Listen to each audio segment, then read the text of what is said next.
The next session is going to be on cybersecurity around imminent threats, and joining us on stage will be Leo Tadeo, who's the Chief Security Officer for CryptZone, Eduardo Cabrera, the Vice President of Cybersecurity Strategy at Trend Micro, Kevin Flanagan, Area Vice President of Security Consulting for North America for RSA, and Erez Kreiner, the CEO of CyberRider. Okay, guys, take it away. Great, thank you. Great. Well, good afternoon, folks.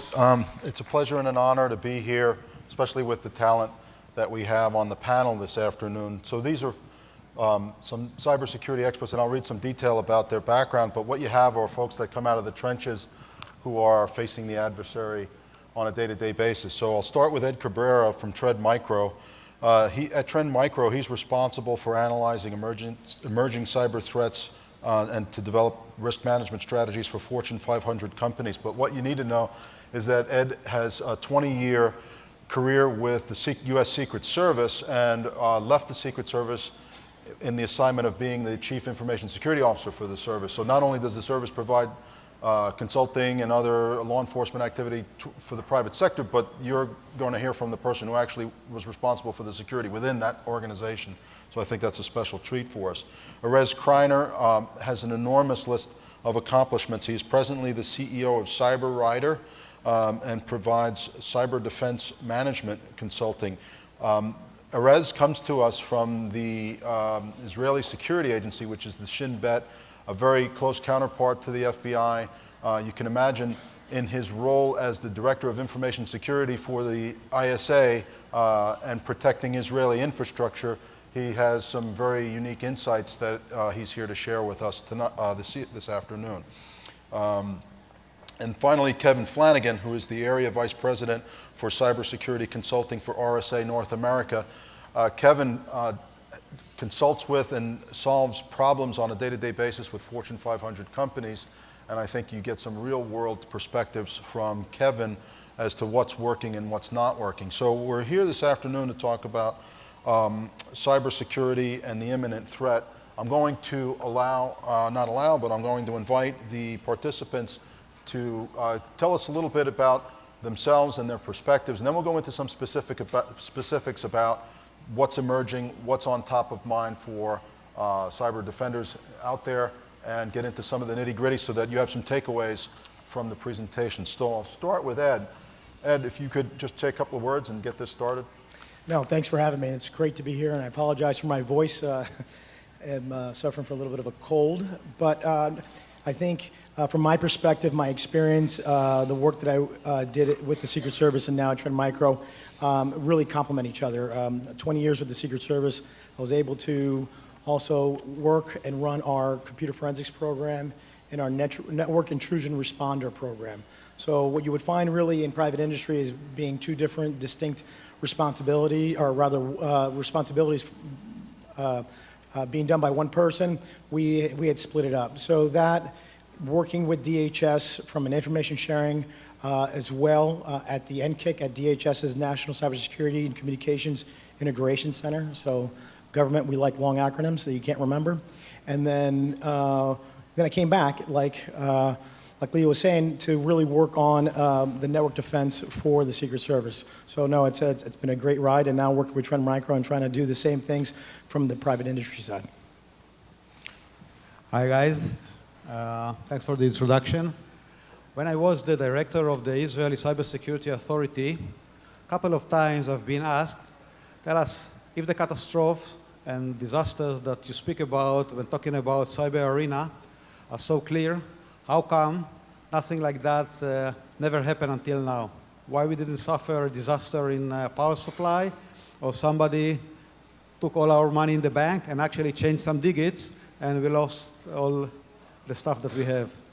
So I told the people that asked me, some of them were senior decision makers, well, I don't really have a good answer for that. But then I also don't have a good answer why it took 50 years until somebody took some small knives, hijacked 2 airplanes, and crashed into the Twin Towers. That could be done in the 40s, in the 50s, with the Empire State Building, with the Chrysler Building in New York. And just imagine that you are now in September 10th, 2001, and you come to President Bush and you tell him, I had a vision. Tomorrow, 2 planes are going to crash into the Twin Tower. Another one is going to fall on its way to the White House, and the 4th one is going to crash in the Pentagon. I suggest that we will block all air traffic over US, patrol with F-16 over New York, invade Afghanistan, take Iraq, and put magnetometer gates in all airports and make everybody take off their jackets and clothes before they get on board. Probably 10 seconds later, you'll be put in the right mental institute. But then the next day, it all happened. And what I'm saying is that when talking about cyber, we are in a kind of a September 10th period, and probably we will discuss that during the session. Great. Thanks. Good afternoon. Kevin Flanagan with RSA. Been with RSA for about 10 years. We're going to be talking about cybersecurity. One of the areas that about 5 years ago in March of 2011, we kind of had an incident at RSA. Right? So we're going to talk about security. We're going to talk about insider threat. We're going to talk about what the external threat is. And then they've been asked to talk a little about third party. Well, we were a trusted third party to many agencies where we at RSA provided the locks and keys on the doors of various different organizations inside of the defense industrial base. In March of 2011, we had a significant incident where a nation state was leveraging us to get those locks or to get those keys so they could basically pick the locks on some various large organizations. And through that, I've been involved in a lot of different organizations that have had breaches. And what I've come to find out is when you read the news, I would say for every one that actually makes it into the news, for what we've been involved with and doing behind the scenes work, and I'm sure the rest of the panel can attest to this, for every one that actually makes it out in the news and there's a notification around, I'm going to be very conservative and say there's probably about 12 to 13 other ones that nobody ever hears about that sometimes are even more egregious and more devastating because they don't deal with regulated data. We have a fixation on things like personally identifiable information and PHI, and we have regulations and notifications around those. But we don't have a whole lot of regulations and notifications about when, say, intellectual property around life sciences and pharma happens to be leaving certain organizations on a day-by-day basis. So hopefully during this panel we could talk about things, whether it's the insider threat leading to some of this disclosure and breaches, whether it's infrastructure, critical infrastructure, potential denial of services, or even third party. So thanks again for having us here this afternoon. Great, thanks, Kevin. So I'd like to get started on something that is, a lot of enterprises are talking about today.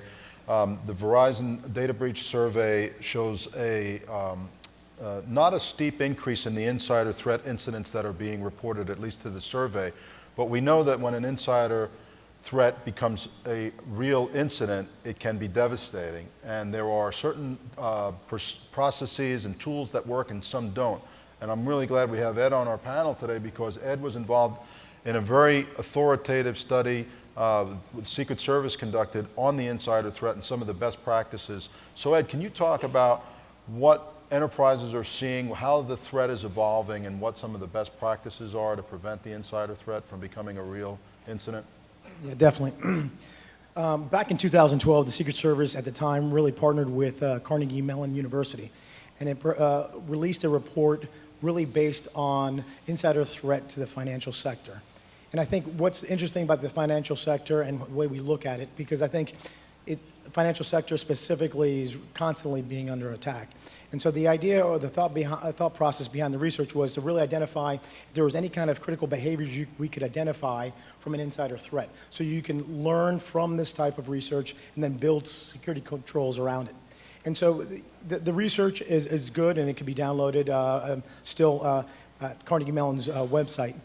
The really interesting thing about that research, when you look at it from an insider threat perspective, is the key findings we found that we broke it down to managerial and non-managerial, where we found non-managerial positions within the financial sector, actually the speed of which they ended up doing the insider threat criminal activity was a much shorter period of time, closer to them being hired.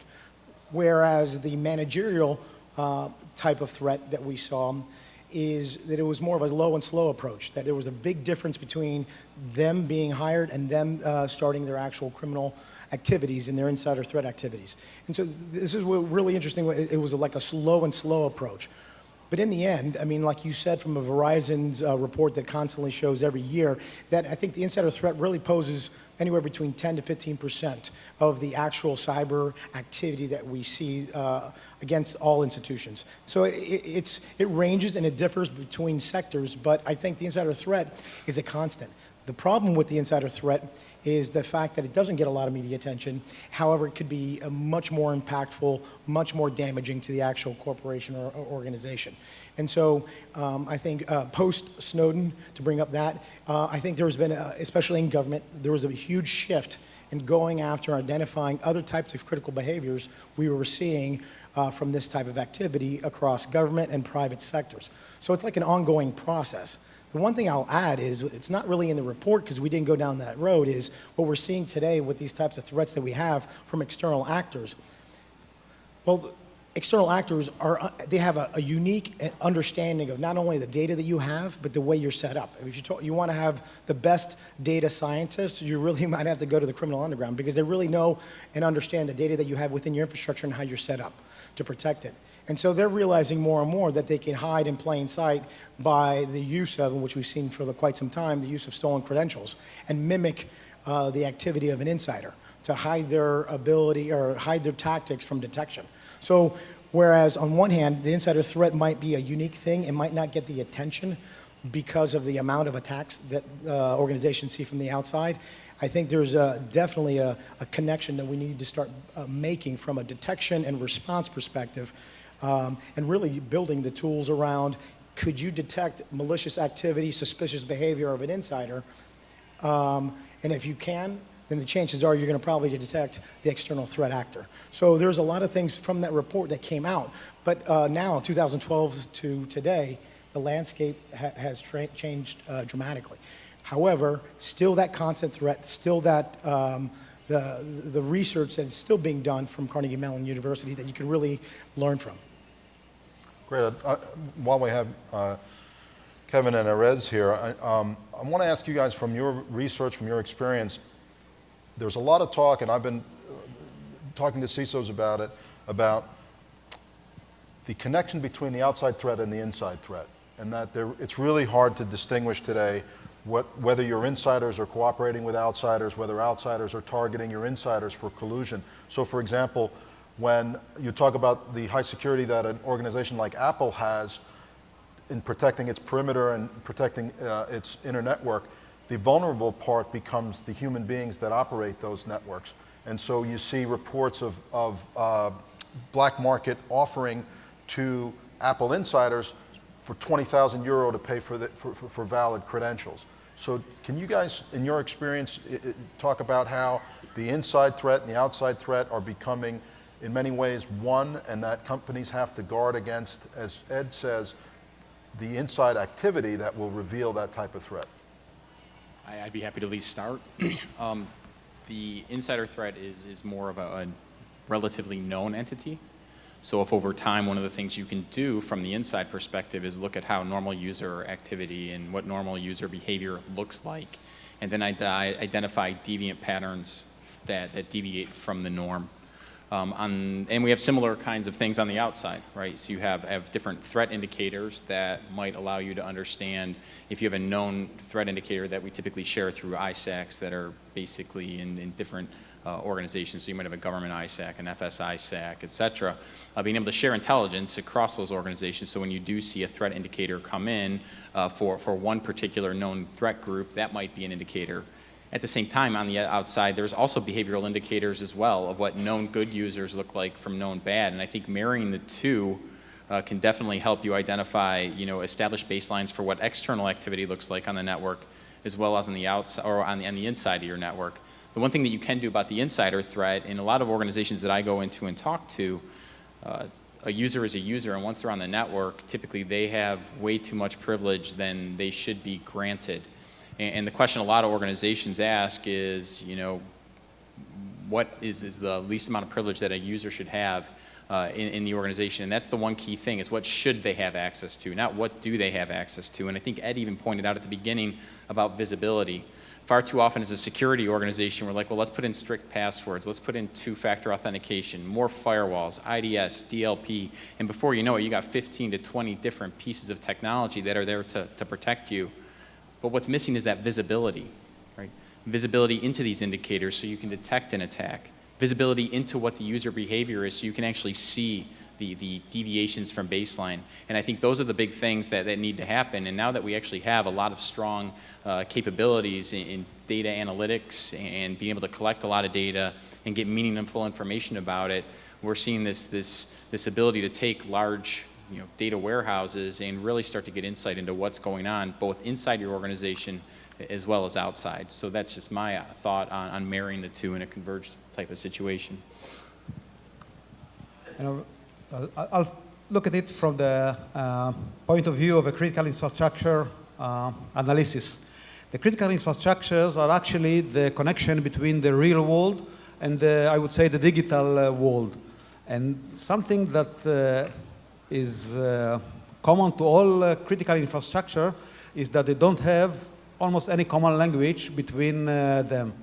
There's a jungle of many vendors and protocols and all other technical buzzwords that when you want to deal and when you want to make some order in those arenas, then you find yourself fighting in many, many frontiers. So the problem of taking a transportation infrastructure with power supply infrastructure, with finance infrastructure, with satellite communication infrastructure, and etc., is something that made Secretary of Defense to say about 4 years ago, we build our future on a technology that we cannot defend. But there is something to do. I believe that we can defend those infrastructures. There are a lot of things to do because most of the vendors, they think like giants. Because vendors of critical infrastructure systems are really giant vendors, those Siemens and GE and ABB. But then when you bring into this line of thinking, you bring a very, I would say, agile way of thinking. When you think, instead of thinking of like a naval carrier, you think like a speedboat, then you get to see the light at the end of the tunnel. And I believe that when you analyze critical infrastructure, large network within, from the point of view of a speedboat sailor, then you can do much more sophisticated things than the way that captain of a naval carrier look at it.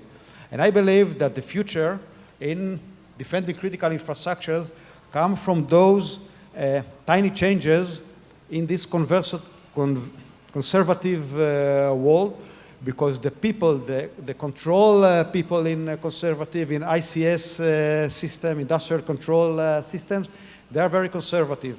And to change the mind of a guy that his system works perfectly for 20 years, and to tell him, listen, even that it worked perfectly for 20 years, remember what happened in September 11.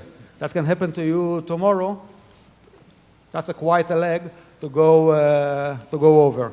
But I see the industry shift to that direction, because everybody understands that if something happens in a critical infrastructure, then the result is in huge numbers, things that we have never seen until now.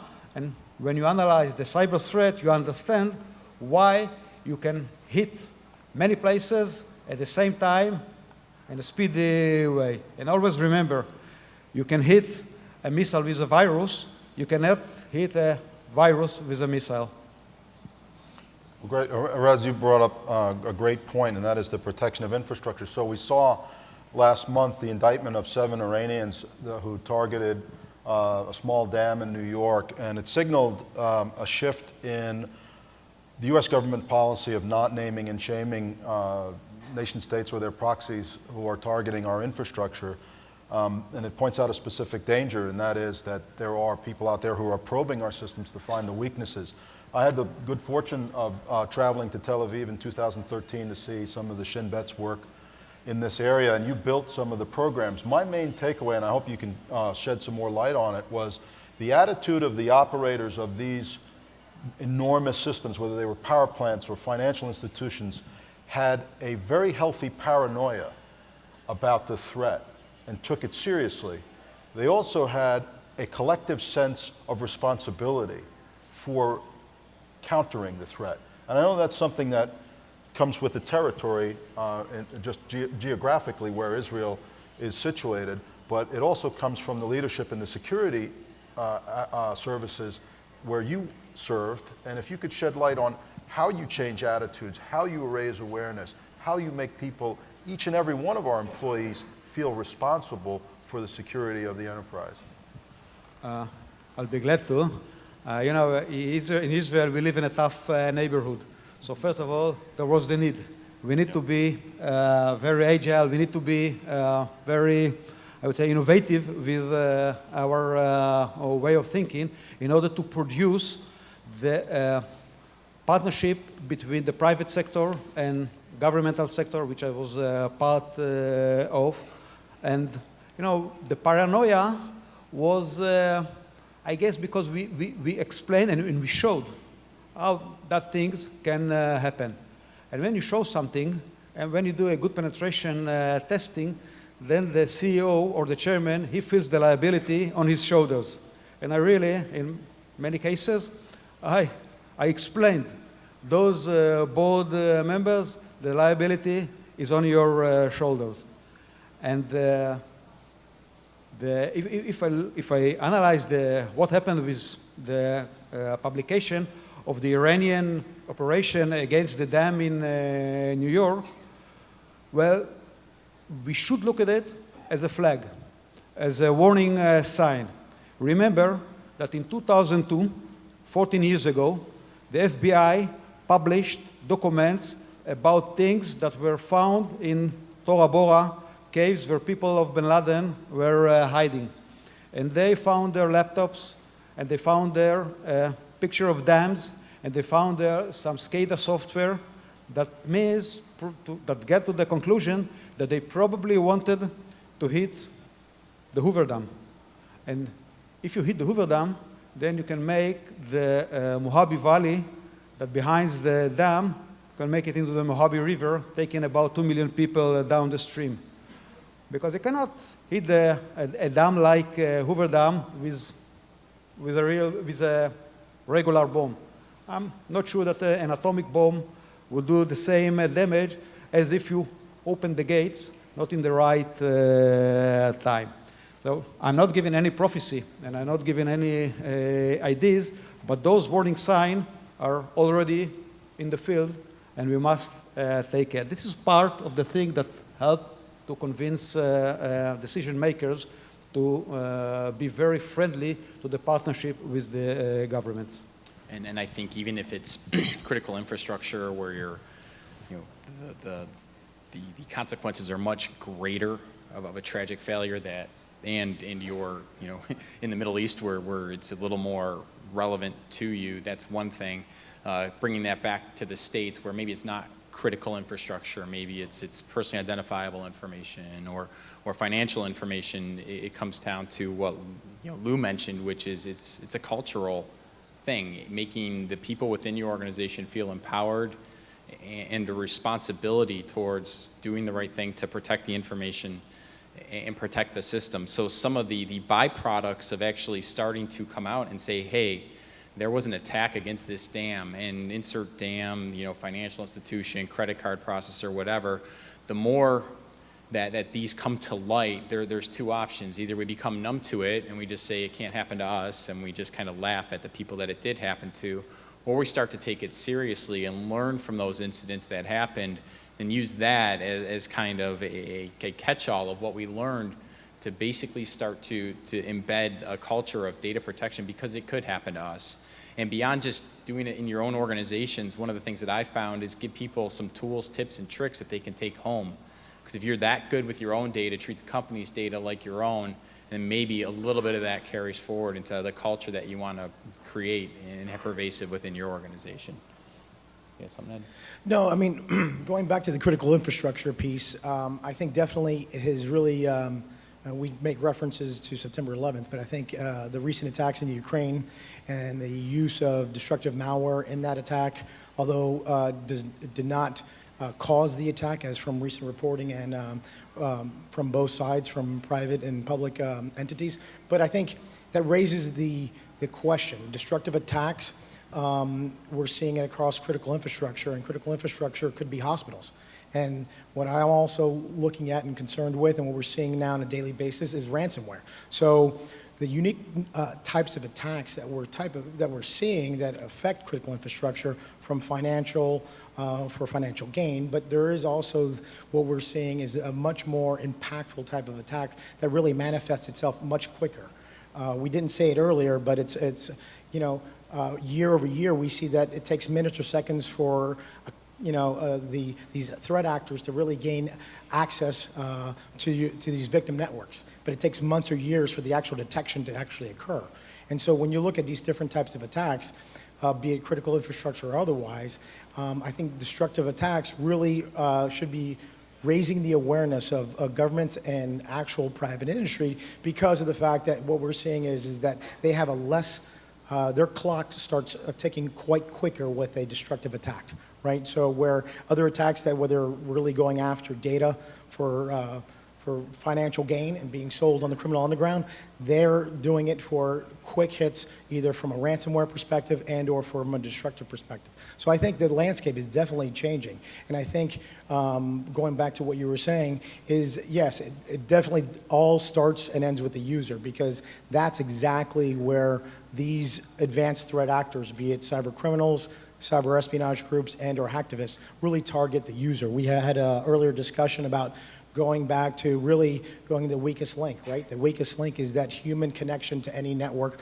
or to any database or any infrastructure. So I think these types of attacks really needs to raise the level of understanding and even concern to the board level. Because I think when you really start talking about it, are you going to be get the actual resources that you need from a CISO perspective to actually address these types of threats? So the threat landscape is constantly changing, and it has so many different flavors that you can look at it from.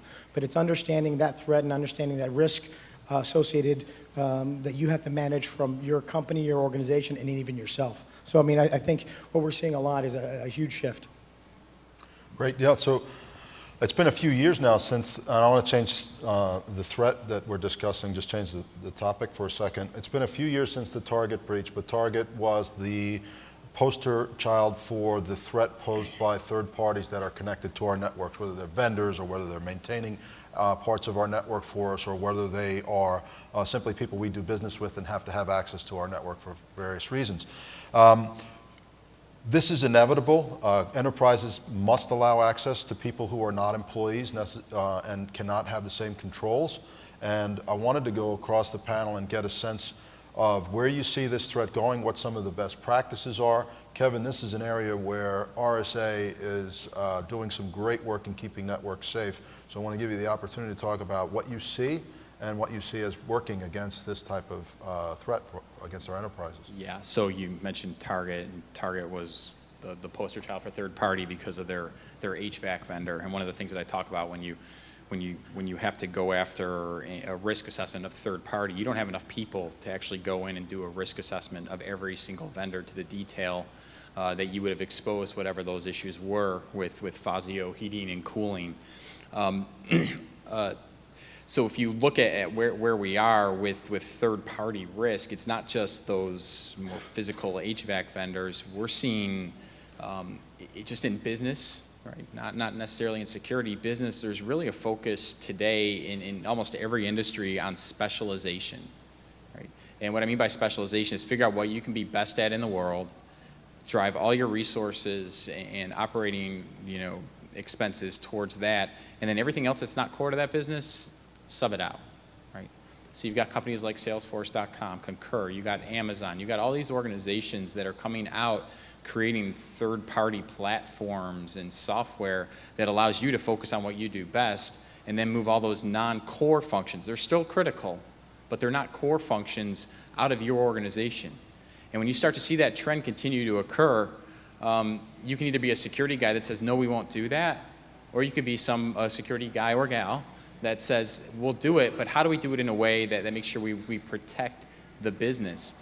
And so, one of the things that the New York State Department of Financial Services did a survey on third-party suppliers inside of about 140 banks.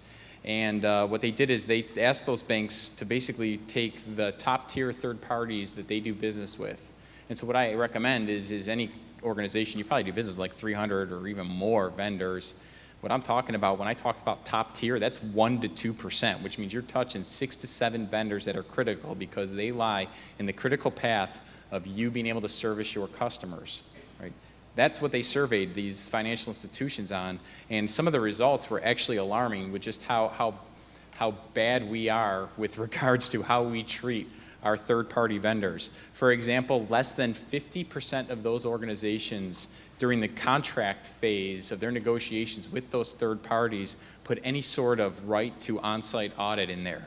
I mean, this is only 6 to 7 to 10 vendors that you're going to be spending a lot of time with, and you haven't even said we're going to go on site to assess both the physical and logical security within your organization. In addition, roughly about 35% of those organizations also didn't even ask for those companies' security policies for those top tier, which means to tell me that the procurement office isn't involving the information security organization earlier on when we're talking and we're looking and assessing vendors. Sometimes it's lowest bidder. Well, that lowest bidder sometimes carries certain types of risks that we need to look into. And probably the most alarming statistic that I saw out of that report, and I'll send it out, I'll post it on Twitter or something, is that 20% of those organizations that when they subbed out, they didn't ask or mandate in the contract of any assurance that they would be notified if a breach happened inside of those third parties. So what I'm asking for that you do as somebody who's looking to manage the risk in your third party program, it's not rocket science, it's not mobilize a lot of people, it's just ask for the basics, right? Look for a security policy. And the other thing is when you have these IT third-party vendors, they don't want to get hammered by 150, 200, 3,000, especially if they're successful on-site audits. So what they're going to be doing, if they're a very successful third party, they're going to be adhering to a standard, whether it's SOC 2, ISO 27001, ask for those, right? Proofs of certain types of controls that they have in place and mandate these from their vendors. So I think if you can do that, you're just raising the bar a little bit. But the third parties and the vendors that we do business with, whether it's cloud providers or even some of the other organizations that we're just subbing and bringing contractors in, that's only going to become more pervasive as we move forward every year. I don't know if anybody else has anything. I guess that nobody doubts that the target that was mentioned had and have all the best security tools that a company can have. But then it doesn't mean that you have a good security team or a good security level if you only have the tools. You need the guys that handle the tools to be very efficient. You need to practice them, and you need to make them, I would say, a combating force. Even though that we speak in the civilian arena or civilian, and even more than that, you know that cybersecurity is the most privatized security field in the area. Does anyone here trust his government or his police force or his military force to guard his data, his personal data, his company data? I guess nobody does. Everybody understands that it is actually his own responsibility to protect his own data, his own computers and networks. Remember that this is a change, a real big change in the way of thinking. And if it does, so if there's a big company or even a medium-sized company, then they have to train their staff to be ready and to be very progressive with the methods they use. They should be proactive. they should go and look for the opponent. And I use, terms that should be used in the past only when you talk about military affairs. But the cyber arena, the cyber field, is a kind of civilian military field. And the methods that once were only in the military field are now getting into the cyber field, and there must be adopted by serious companies that wants to defend their servers, to defend their networks. You can't rely just on the fact that you bought the best stuff that is in the market. You must train your guys, you must train your staff, and you must be always prepared, like expect the unexpected. Great, Ed, I think you're going to have the last word. No, A lot of pressure at it. Better be good. A lot of pressure. No, the only thing I would say, just to piggyback on the supply chain risk, incredibly important. The one last thing I will say is just not supply chain risk in the sense of other individuals, companies, or organizations that have access to your network. It's really understanding the data within your network, who really has it and controls it at any point within that data flow and data life cycle. So if the data that you're sharing, not only are you sharing it to a third party, do they have the proper controls in place? But that's just another thing from a supply chain risk. It really goes not only to the actual access to your infrastructure, but it's actual access to the data that you're protecting. Great, I want to thank Ed Cabrera, Erez Kreiner, and Kevin Flanagan again for a great panel. Thanks. Yeah, well Thanks, done. Lou. Thank Good you. job, guys.